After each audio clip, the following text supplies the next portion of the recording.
Hi, I'm Bran, and I love When Calls the Heart. Hi, I'm Jax, and I like When Calls the Heart. I'm Dan, and I despise When Calls the Heart, and this is the Deck the Hallmark podcast. Deck the Hallmark, it's his podcast. Brandon and friends host this podcast. We hope you like this jolly podcast. Oh, yeah. Yep. Hi, everybody. It's time. When Calls the Heart time. Big episode. A lot of game-changing episode of When Calls the Heart. Big energy. We broke news to Jax right before going on air about the big interview that Kevin McGarry and Aaron Crago did. That's right. Where Kevin McGarry says at some point this season something big is going to happen. I would have thought he was doing a bit because McGarry does those from time to time. But then Crago joins him and is like, no, it's like huge. really serious. It's very intense, I believe is what she said. Yeah. Like, and like to the time. And they basically, it's 1921. Remember that. So like, I don't know what it could be. Aaron, you did a deep dive on the big hitters of 1921. You did. Oh, yeah. What are the things that we could be looking forward to seeing, the big events of 1921? Yeah. So when I saw that, and they made a point to say that it was 1921. That's right. And we know historically this show does not It's follow always any reality of a timeline. So I got excited. My first thought was World War I, and maybe Nathan gets drafted, but it was just too late. Yeah, I know, Dan. okay. I said my first, initially was like war. He's going off to war. Come on, guys. So then I just Googled 1921 Canada. There's a whole Wikipedia page. So here, Jax, are some potential plot lines you could be seeing in the next 2 to 3 episodes. All right. I mean, they're going to need to start it soon. Prohibition ends in Canada. Okay. We segregated schools in Canada. Uh-oh. Sure they're tackling that. The Communist Party of Canada was founded. Yeah. Gowan's a commie. Canada did elect their first woman to parliament. Okay. Kayla Wallace, maybe. There was a tuberculosis outbreak, which I don't think I put in the Facebook group. The Ottawa Senators won the Stanley Cup, so maybe Nathan leaves the Mounties, joins the Hockey League, wins the Stanley Cup. I feel like there's one more. They're not doing any of this. But as I was typing out all these events, I was like, if they did any one of these, you could maybe get me back and I would start watching again because they all sound so fascinating as opposed to what we're getting now, which is nothing. I got to be honest. After hearing that interview, for the first time in a long time, I had a little bit of excitement to watch the episode, and that was so stupid on my part. Like, why would they release that if it wasn't going to happen this week? I don't know. Knowing them, it'll be the cliffhanger of the season, and it's not going to actually be a part of this season. If she said it's really serious, And I feel like it's got to be it's got to be TB. Or it's got to be none of those, and I don't know. I just got to be somebody dies. I have no idea. Can you imagine, like, with all the silliness that has been this season? There's a 3-episode tuberculosis arc. Like, I can't. You can't do that. You can't do that. You should. It would catch people by such surprise. But you know what? Here's the thing: is insulin was also discovered. Insulin, so shout it would out. be a diabetes.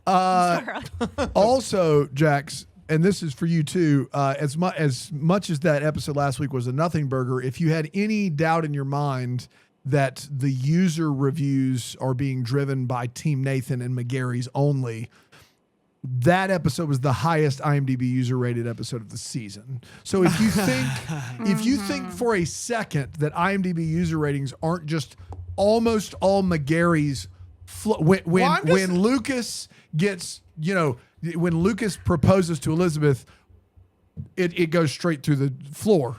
When we have whatever the F last week's episode was, and it gets the highest of the season, like, if there was any doubt, let it be put to rest right now. What's happening on, who is moving the needle and which fan base cares more? Well, I'm just impressed that enough Yeah. McGarry fans had enough time between all the replays to go and leave a review. They were. You know what? I knew what you were going to say. They got to remain in the comfort of their own homes. They did to leave. Oh those no, reviews. I was gonna make a really dirty joke about what they're doing with their hands. Anyway, I want everyone to know it wasn't mean. It was just It wasn't mean. It was just sexual. I love that you So- couldn't not say it though. That's could- my well, favorite part. Because Is I realized you stopping had- it sounded like it could have been a mean comment. Yeah, Yes. And Yeah. it wasn't mean. It was just inappropriate. yeah, a little mean. Unlike last episode. I mean, no. I mean, nothing wrong with that. No, nothing wrong. I mean, nothing wrong with. I would. All I'm saying. No, I'm getting red thinking about it. But all I'm saying is, I get it. I get it, Team Nathan. I'm right with you there. You know. Yeah. Jack's in a tough spot here. Tough spot. Sheila thinks that Jack is going to get sick, baby Jack. Oh, interesting. I think Is that he could going to work get too. tuberculosis? I will say this, you want to talk about a bold swing from When Calls the Heart. They kill baby Jack. Holy kill him. moly. If it's not killed, then it's not I got to be honest with you. I'm actually Okay. with Dan on this one. First of all, before I get to you, let me finish Would my it be? point. No. They're not going to kill him. Jax, how you And doing, if girl? they don't kill him, then this isn't any different than any of these other almost death storylines, and it doesn't matter. If they have him get tuberculosis and kill him, oh my gosh. Yep. All right, now, Jax, how baby you That Jack. would be awful. How you doing, girl? Hey, Jax, how you doing? Baby Jack, are you going back to When Calls the Heart for next season? I don't know. You're not going to give us any contract info there? I'll just say this. Baby I've Jack? been working on how I would die, on screen. Could you give me? Do you have three for I me? got three. You got Are you three. ready? Okay. All right. This is the one. Work our way up to the thing you're most considering doing. We're going to start with the third one right now. All right. This is Baby Jack dying of tuberculosis. Take one. Action. Bop, bop, bop, bop. Oh. Did you just miss a question on a game show? See, that's what I thought too. Yeah. Yep. Yeah. We've got it. We can do better than that, and I think we all know. And then remember, you've got a child acting coach watching. So I've honestly, Dan, what I'll say is I thought that was a compelling first take, baby thank Jack, you. and Wow.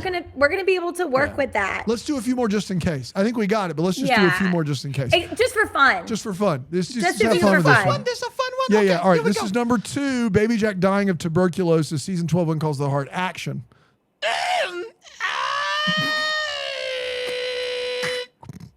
I'm back on board. If Baby Jack dies in that manner, You like that one? That was the fun one. yeah, that was fun. That was Could fun. you try one that's just a little quieter and almost sounds like you're just All right, sniffling? this is number and, one. and not so sustained. It needs to be shorter, baby Jack. Okay, number 1 in And the not as clubhouse. loud, soft. Right here. Here we go. Baby Jack dying of tuberculosis. Season 12, When Calls the Heart. Action. Mama. Oh my God. Yes! That's just cut. We got it. That was good. That was Jack's really good. reporting baby. live from all the McGarry's houses.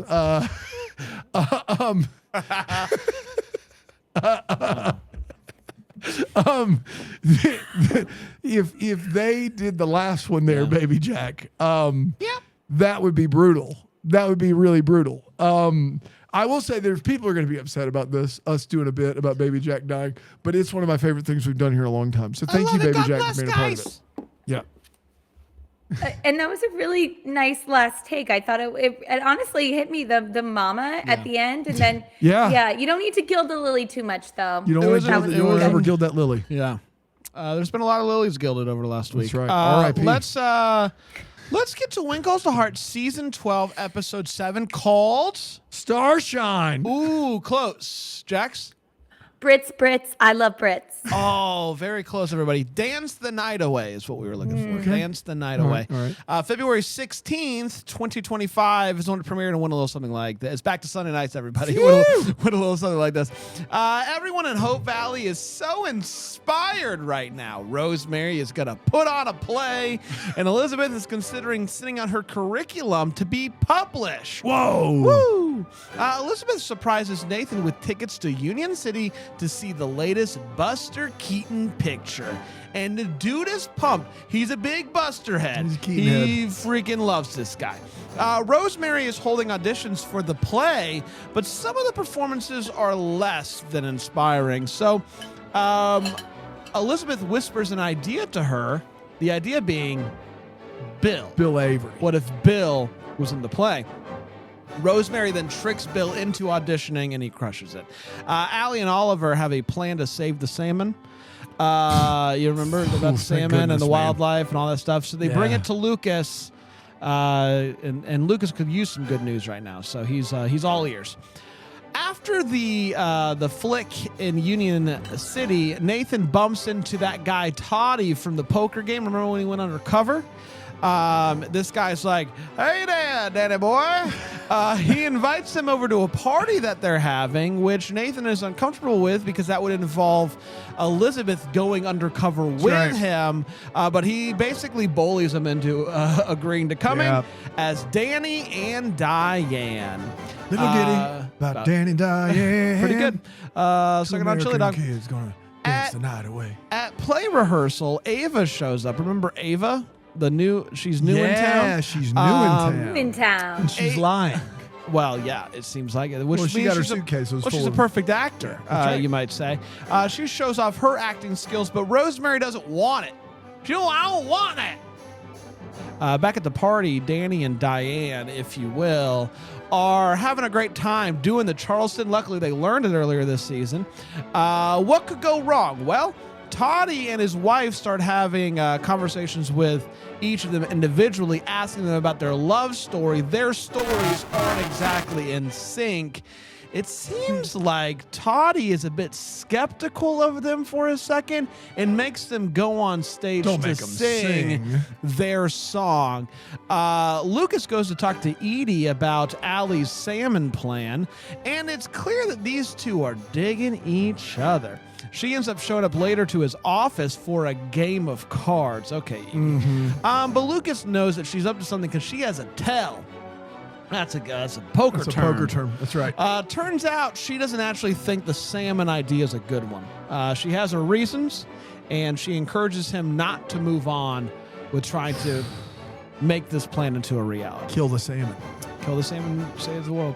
Lee talks to Rosemary and tries to get her to be honest about her hesitations with Ava. It seems like Rosemary is starting to come to terms with the fact that she might not be the hot new thing anymore in regards to acting, and that's always tough. It's tough.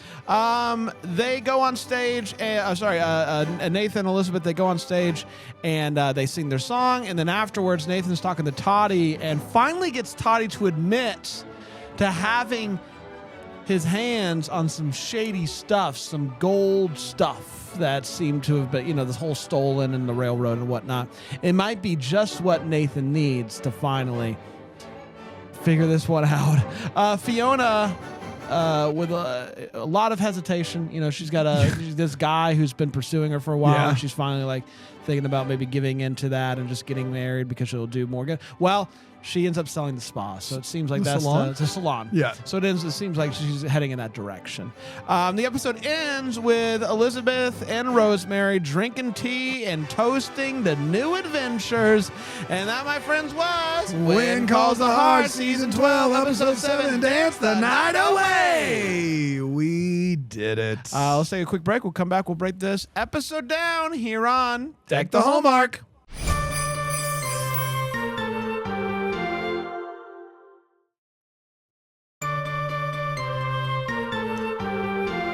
I'm not going to make Lil Jack sick. You can't do that. Well, actually, considering the interview context, Sheila normally really sharp on these things. Yep. I think they're probably right because the way McGarry words it is something about their he includes the relationship of Nathan and Elizabeth. That makes actually now a lot of sense. I don't know. Tying into 1921 through tuberculosis is maybe a bit of a stretch, but I think I think Sheila's onto something there. I've been thinking about it since we did the bit, and I think that obviously they're not going to kill Baby Jack, but it makes sense maybe that would be intense, and that would be a big shock to their relationship in general. Maybe Little Jack is just sick of him. Yeah, could be. Got him. They're saying that he might have diabetes since insulin was developed, and then they'll get to discover that. It could be diabetes. It could be tuberculosis. And maybe still a stretch to 1921. They've never cared about medicinal properties or when sicknesses happened. They skipped the Spanish flu Sure. For crying out loud. They did they skip the skipped it. Spanish flu. So, It's in the description for 10 that he gets sick. Sheila just said. Oh, okay. Okay, so it's not even, she's just reading ahead. So it is what it is. Yeah, that's right. Yeah. It is what it is. So we know. Now we know. Now we're back to square one. Show sucks. Got it. Cool. Glad we Well, did let's it. see how they handle it. Okay. Let's get to the hot take. Is where we share our thoughts on this episode. Jax, what'd you think? Guys, look.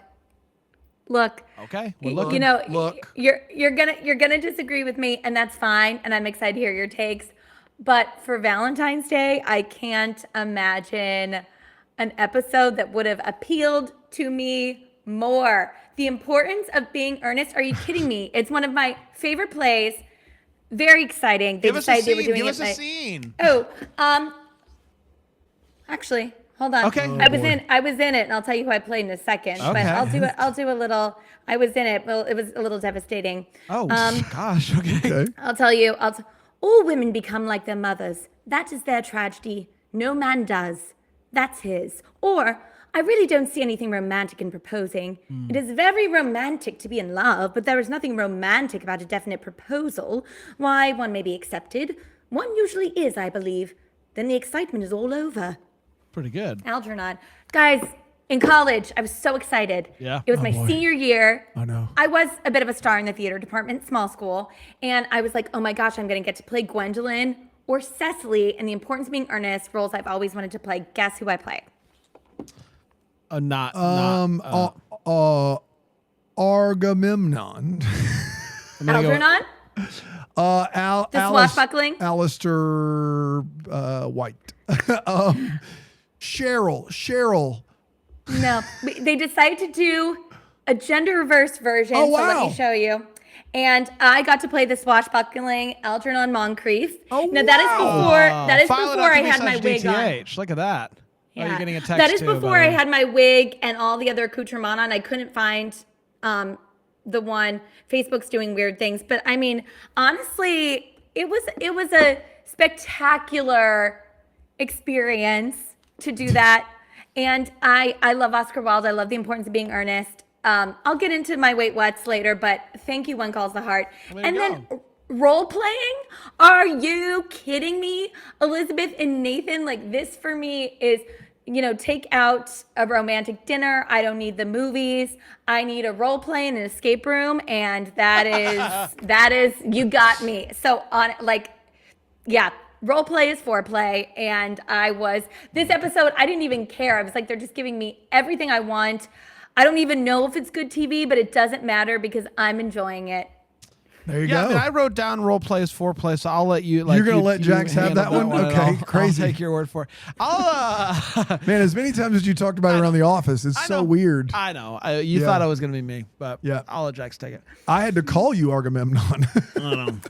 I know. And I Also, Agamemnon is a character in Greek tragedy. Yes, I know. So I love that you're like I'm trying. conflating it. Oh, that was intentional. That's Yeah. why it was so funny. Yes, Very yes, good. Jax. Very good. Very but good. it was a funny name for Bran, who didn't know that. I don't but know it also anything worked for Okay. you. anyone's talking about. doing It my worked best. for me on every level. But I will role play like I do know what you're talking about and go, Argamemnon. This episode's fine. They dance, they flirt, they have fun. hope you and dance. that's all you can really, that's literally all I can really hope for at this point in time. This episode, I wouldn't say was boring. I felt like there was stuff going on, and that's nice. And yay. Dano? Yeah, so if last week's episode is the what is going on, this show is so terrible, what are we doing kind of I hate this. This is a much more pleasant version of I hate this. There isn't, they're still doing kind of whatever they want, but if you're going to decide to make this the Elizabeth and Nathan show instead of When Calls the Heart, this is a much more pleasant way to do it. I mean, they learned how to film in Kaleidoscope, which was fun. They did a great Gatsby scene. You have some fun role playing in the city with Nathan and Elizabeth. Heavy on the Nathan and Elizabeth. As soon as they started trying to do something, I kind of hated it more, actually. Like, I didn't buy the backstory and trying to get this dude to tell him what kind of coin he had. That stuff disinterested me. When they're just in the city dressed up and like just looking at each other like they just don't want to be anywhere else. That's fine. Like that there's nothing wrong with that. The problem is we get sprinkled in the salmon plot line. Oh no. Rosemary can't possibly be bothered to solve a cold case, which is all we've wanted, because she's gonna put on a show. Hated that. Dan, but- come on, the theater, please. The theater, The but theater's also more important than cold cases. how dare you? Last season, Jax, all we said was we wanted Bill and Rosemary on the case, and they can't even do that for But us. now she's doing the importance of being earnest. Yeah, so and you're I'm off. at Yeah, I'm yeah, at a you're- But they crossroads. also I'm at a did, crossroads. they tricked us a little bit, because she comes in there and I thought she was going to get Be back to on the the case. case, No, and then she wasn't. and then it was all one big trick to just To get get Bill to Bill audition. to audition. That's and right. that made me sad, because Um, I want that. But back. like once again, sprinkled in there, Rosemary realizing like she's having a bit of a midlife crisis, and that is also good television. So like, there's a few things in here that I was like, hey, for as bad as this season has been, which I think it's unequivocally been the worst season of this show that's ever happened. Maybe season 2 with Hamilton, but season 2 with Hamilton's only 6 episodes long, so you can just knock it out real quick, even though they're 1.5 hours each. I think that's right. If I'm wrong on that, whatever. This season has been terrible, and so in the landscape of season 12, which hasn't had, in my opinion, a good episode, and it is rudderless. It's a rudderless ship. We don't know where it's going. This version of rudderless ship is a lot more pleasant and was not nearly as boring and tedious as last week's episode. So I guess I kind of agree with you guys to the extent that I can on this show. This is a better use of our time in these characters than I've seen all year. So we'll take that for what it's worth. It's time for all the feels, where we talk about what in this episode gave us feels. Jax? I have a weird little one that, well, I have a few, but when the bad guy's wife is asking Elizabeth how she and Nathan met, her interest in her was so genuine, and she was just giving such girls vibes that I was just really taken with her. I thought it was so sweet and so adorable, and I was just like, I love this character. I love that she cares so much about how they met. And look, I'm interested in Allie Ver. That's the ship name. The salmon thing isn't as interesting to me. Allie but Ver? Allie Ver. It's not bad. No, Can we just say Allie? Because that's Ollie and Allie. Can we just say Allie and say it's a name? We could have our own ship name if you're shipping it. Yeah. Are you shipping Allie and Oliver? I don't care. Dan shipping them. He's thought about this. I'm definitely not saying Allie Ver ever again after that one time I just said it. That's the It end. does sound really interesting rolling off your tongue, especially Alive. I'm not doing it. Put a little extra stank on it. Alive. It sounds Alive. like Jack Wagner trying to do an English accent. Okay, Bran, you take it away. We've talked about how this show has too many characters What? and there's too much going on, and like Elizabeth's so rarely on screen now that it was really nice to have an episode where the majority of it was just Elizabeth and Nathan. Okay, Can go I ahead. ask you this? Yeah. The amount of screen time for Gowan this season, or the amount of screen time for Elizabeth and Nathan this episode, what's higher? This episode. Yeah. Gowan has been on Not even screen. close. Gowan has been on screen less in 7 episodes Yes. than Elizabeth and 100%. Nathan got this week. And that is the not feels. That's the downer of this. Is you're right. I don't disagree with you. But Gowan is just he's a cameo. Sure. It's Yeah. crazy. And he's the best actor on this program. Yes, He's the best one. You and I, from your lips. But at the end of the day, this is something that I've been wanting. I just want the main characters to have main character time on screen, and I've really felt like we got that in this episode, and that was nice. Dan? Yeah, Kevin McGarry, better singer than I thought he would be. Yeah, That is my feel. Like he just strikes me as someone that's like, really don't make me sing. Not a fake don't make me sing. Like a really like, I'm good to do other things and have some dry smart aleck comments, but I'm not here to sing. Good singer. Good singer, Kevin McGarry. Well, So- you clearly haven't seen him and Kayla Wallace duet on Nope. Christmas Eve. I certainly have not. On Christmas Eve. This was years ago. I don't know if they do it every year, but they sing little ditties together. And I did start Taylor Sheridan's Landman, the first 2 episodes that Kayla Wallace is in, and they are wasting her at this point. She could have been played by, at this point, very early on, she could have been played by literally anyone in America. Like they're giving her anything really poorly written. Like I'm like, what? Really? Yeah, real bad. But I'm hoping it'll turn around. I'm hoping there's something about her character that'll, because even it just disappointing. Let's take a break. We'll come back and we'll get to the wait whats and the hopes and valleys here on Deck the Hallmark.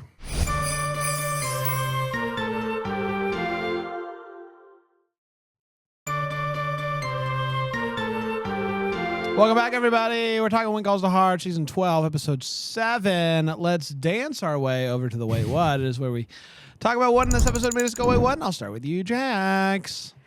guys, are you kidding me? Why is Ben Rosenbaum not playing Algernon? Here was the trouble with this. Oh, here we go. As someone who has played Algernon. Has played Algernon. And as a dialect coach. No, here's the thing. Ben Rosenbaum and the way it's being played sounds like someone who can actually do a really good British dialect, but just needs a couple of things to switch it. Like his bad British dialect is actually like, oh no, he's someone who has it. I can tell it just needs a little adjustment.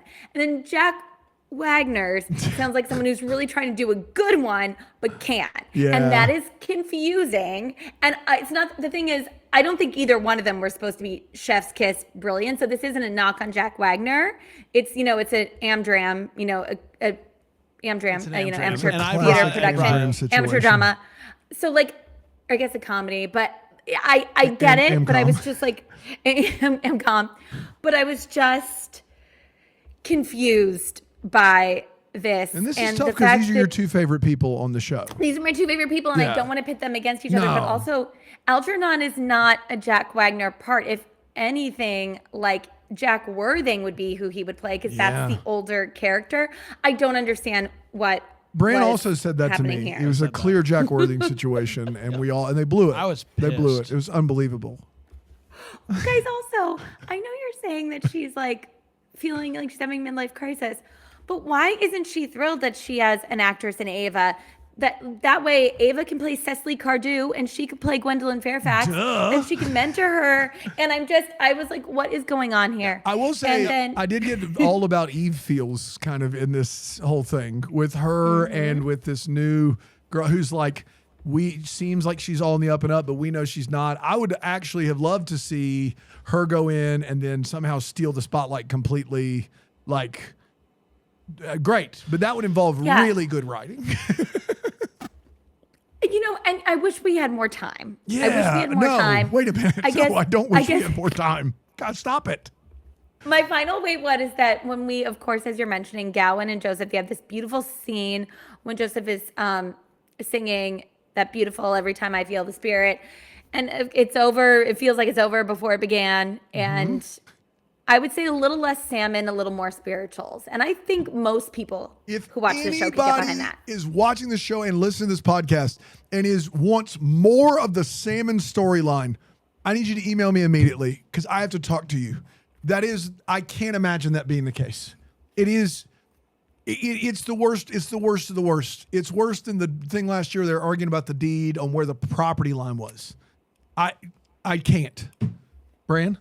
Yeah. So you mentioned, Dan, the scene at the party. They Great Gatsby it up. We get very Kaleidoscope. much, yes. We're 12 seasons. We're 12 seasons into this show. Yeah. And this is the first time I have seen them make a choice like this visually. Yes. And it was so like great. Get their kaleidoscopic out. They're great on them. They did some cool like overheads, panning, big swings. Why? Yeah. Like I'm not upset about it. But while it was happening, I was like, why are they doing this now? If for 12 years you were brought a cold Pop-Tart and then all of a sudden someone brought you in a homemade pastry, you would be like, what? Get that trash away from me. Give me the Pop-Tart. This is interesting. I can't say I'm not surprised because I'm very surprised, but what are you doing? Yeah. And like, what if like the care and the planning that went into some of these shots in this party scene that at the end of the day don't really matter that much. What if we did that for all? What if we did it for all? What if we did, because if nothing else, this scene showed me that they can really do some cool stuff. They can do some impressive shots and camera work here. That's really, really fun on them. But I was left both impressed and confused. Very. As to why it was interesting. Dan? I think that is I just decided to give it to him because I was so excited to see some filmmaking that I just didn't. Give it to him. But you're right. It is very, very weird to see it in this show. Hey, the scene with Gowan and Canning, Reverend Canning, that you talked about. Yeah. What is happening in that scene? What's the point? Like, he asked Gowan to help him do something? I think it's asking Gowan to be in the choir. And then I think Gowan he's trying says to no. bring him back to the spiritual path. And that's it. Community. I think so. Have we just decided they don't have anything for either those the Canfield, Reverend Canfield, or Gowan to do? Well, it's confusing because Reverend Canfield has this whole thing with his daughter and what he's, the journey that they're trying to figure out for her next stage of life. Like that's his storyline this season. But it's getting to the point where Gowan is my wait what every week, because it's like, are somebody in like some maniacal room just spinning a wheel of weird ideas for Gowan to have one scene this week? Gowan has to watch someone sing. This week it's hazelnuts. Everybody get the hazelnuts out. Like, I don't like this is, and I said this while we were watching the show, Brian can attest. I honestly believe Martin Cummings could be in the motion pictures. I honestly think, and that is not, I'm not here to slight anyone else in the show, but if you had to ask me one actor who could play a significant role on the big screen, it's Martin Cummings. Like, he is capable and has that gravitas to be like in major motion pictures. And he is in a scene a week on this fledgling 12th season Canadian show from 100 years ago, and there is not a through line. Like, he used to be the big bad. There's no through line on this guy. Choir, hazelnuts, helping the governor. I don't, if someone could help me a little on what he's doing, that would help me a lot, because in my head, I just don't even, it was hard for me to track what was being said in that scene, because I was like, oh, it's Gowan. I wonder what he's getting into. And then it's like meeting that dude at the party that tells you what he does, and you immediately forget what he does. I'm in finance, but in the spreadsheet where you go and they track earnings, but it's the dividends of those earnings that go out to the companies. And I go, yeah, the whole time. And as soon as he walks away, they're like, hey, what does Brad do? And I'm like, God, I don't know, and I'm really sorry. I wish I did. I'm proud of him. There was something with dividends. Proud of Brad. He makes more money than me. Yeah. That's what I do know. But dividends is all I got. I lost it. I lost me at dividends. That's what's happening with Gowan. What's happening with Gowan is I don't know what he's doing here or anywhere where he could be elsewhere acting in other things. And we love Brad. We love Brad. Dude, Brad's a great guy. He's a great guy. And somebody has to take those spreadsheets with the earnings and the dividends. It's important for all and of the us. yield, all of it. Yeah. Big yield. Big yield.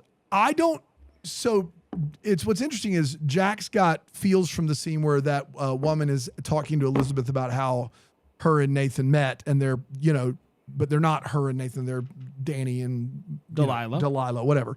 And Diane. Danny and Diane. Little Diddy. Should've been Delilah. I did not have feels. I was certain that her and her husband knew that they were imposters and were splitting them up to ask those questions, to reveal that, and then Nathan and Elizabeth were going to be in some trouble. I was certain of it. And then they get them back together and they ask them the questions, and it all falls apart. And then somehow they buy it. They buy the story and they let him sing the song, and that's it. Which was crazy. I hear that, and that would have been cool. But let me tell you why I knew that wasn't it. Because that's almost like too sophisticated for her to be good at it like that. Like good at it, like just a drunk girl. Like, and then that turn would have been extremely satisfying of her being like, I thought you said blah, blah, blah. Would have been great. Like, would have been great. That actually would have been a super satisfying turn, but I could tell she just had a pure heart. Well, good for you. And love. I'm glad you could tell. Love is love, Jax. Thanks for bringing that up. I just think that their story, like anyone drunk or sober, listening to Nathan and Elizabeth trying to make their stories of meeting in high school and meeting through a bachelor auction make sense, would immediately go, you're lying. They would immediately go, no, it's a no for me. There's no way that what you're saying is true. You're lying. And the fact that this big bad guy doesn't figure it out is crazy. I had a big wait what there. Actually, those are my only two that weren't covered by you guys. Well, there you go. There you have it. It's time for Hopes and Valleys, where we're talking about what in this episode gave us hope for the future and or is bumming us out. Jax. Look, I have a lot of hope. We have whatever's going on with Fiona. I think we'll learn more soon. It looks like she's about to make a big decision about the man who's courting her, her future. And she's just sold the salon. So I'm hopeful about what we're going to see with her. I don't know, actually. Someone's going to come do you in. guys know? If I've seen Hallmark before, someone's going to come in there and try to tear down the whole thing. James Brolin. They're gonna build. Oh gosh! If They're only gonna build we'd be so lucky. condos. They're gonna build James condos Brolin there. and Melissa Gilbert. Yeah. Have we thought about mixed use? Hey, And also that was a callback, Jax, to the end of the first season where Mixed use. James Brolin gets off the stagecoach and he's in the show for 10 seconds. oh, that's all he was. That's all he was. And they and replaced you're in supposed to for, be a right? judge Yeah, to they get the whole replaced thing. But like that was the entirety of his filmography That on was One it. Calls the That's Heart, it. right? It would be amazing. He could come back. Guys, also Edie and Lucas. I'm seeing that chemistry. I want to see more of it. What's bumming me out? Look, where is Lily? Where is Lily? I get Lily? the cute little girl who Faith's is girl? Faith's young charge, Yeah, young no, ward. of course. Oh, it's too much. She thought she had an acting job and then so happy for you, Andrea Brooks, that you're having a baby or that had a baby. Congrats. But like now this little girl's out of an acting job. Give her something to do. Have her roam the streets asking for money. I mean, why not? Yeah. Make it interesting. Yeah. Make it interesting. I mean, my hope is that this whole undercover thing will continue to bring some sort of entertainment. So far it has, and so I'm hopeful that it will continue to do so. My valley is kind of like as excited as I am about getting more Nathan and Elizabeth. If I'm a Team Lucas fan, I'm very sad at the use in which Lucas has been used this season, and it's like just enough to where it's like, oh yes, he's still on the show, but like not enough to get like to continue to pull me back in if I'm only showing up for Lucas. And so I think that the chemistry with ED is dynamite, and I hope that we get more of that because either use them or lose them, you know. But I think to your point, it'd be one thing if he was governor in Capital City and we only got this much of him. yes, but They now he's brought back. him back to Hope Valley. Kicked out Yeah. the hazelnuts. And he still is doing nothing. You may as well keep him doing governor stuff. Yeah. Yeah. That would be use fun. them or lose them. Yeah. So last week, were you done? I'm done. Last week, my valley was like, it can't get any worse than this. We're in my hope is it can't get any, and it did get better, but we don't have any through line still, which I think now is the latest in a season of When Calls the Heart where we don't have a through line of like, what's the expectation for the big arc of the season. We don't have one. And so it's fun. This was a definitely a more entertaining episode of television. And if that's what we're going to do every week, then fine. I mean, I guess that's easier to watch, but there's none of these threads are really coming together. I guess they're going to solve this cold case, and that's fine. And everyone pretty much is involved at this point with that. But and we're going to save the salmon, I'm sure, and that's a big deal. And Rosemary's going to put on a play, but we don't have any sort of like will they, won't they? We don't have an engagement. We don't have an oil plot line. We don't have a minors thing. We don't have any of the things that normally, at least, and you know, When Calls the Heart, it's not constantly driving a plot forward, but there's usually something. And we have 5 episodes left and there's nothing. So that's disappointing. Wait, so Dan, just to ask you, I mean, this could be for both of you. Do you think we're going to like really see the play come to fruition? Or is this something that gets like lost? I have no idea. I know that the hazelnuts seem to be lost. I think the play will be over and done with at the end of the next episode. The play, yeah, Okay. the play's got I think it's a 2-episode arc. 2 episode, 3 max shelf life on that. But what I think is that the last 2 episodes are going to be about the train robbery. I think that's going to take center stage, and then maybe at the end you have a proposal from Nathan. That would be my guess, is train robbery, because we have all kinds of suspects right now. We don't. But train robbery is going to be the main thing.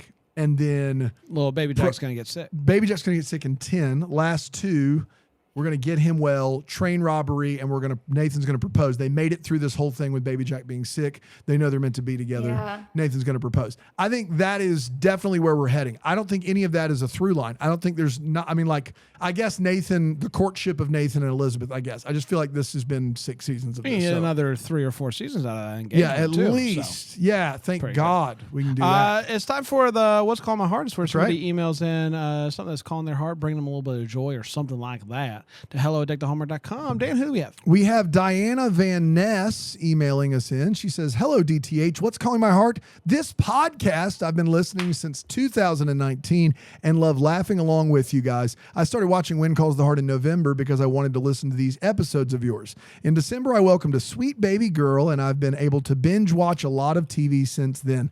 I'm barely interested in the dumb show, but only hanging on so I can listen to you guys and empathize with you. Half the time I'm falling asleep, changing diapers, feeding, but honestly not mad that I missed most of the episodes, just trying to make it through.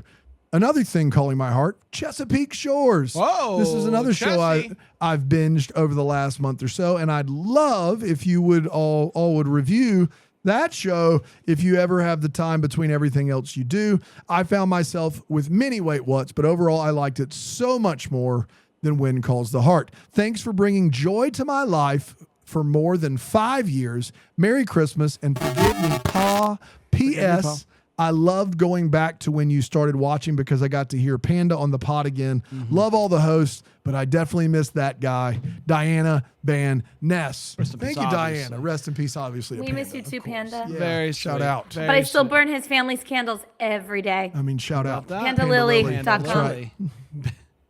I wonder if it's still a thing, It has to be. right? No, wait, no, it is. It I is, it's literally, thriving. I literally get them like every couple weeks. I order more PandaLily candles. You have Yeah. a problem. Yeah, that's not a bit. I love them. That's- I tried to go there and I went to pamdaily.com and it was blocked. So I don't know what It's Pandaily blocked. is. I don't know what it is, but I'm not going to Don't wanna find guys, out. You don't want to know. You don't want to know about Hey, let's do this again next week. How's that sound? Let's do it. I think we shall. Come on back. Until then, maybe the first to wish you a Merry Christmas. Deck the Hallmark's a Bramble Jam podcast is produced by Aaron Shea.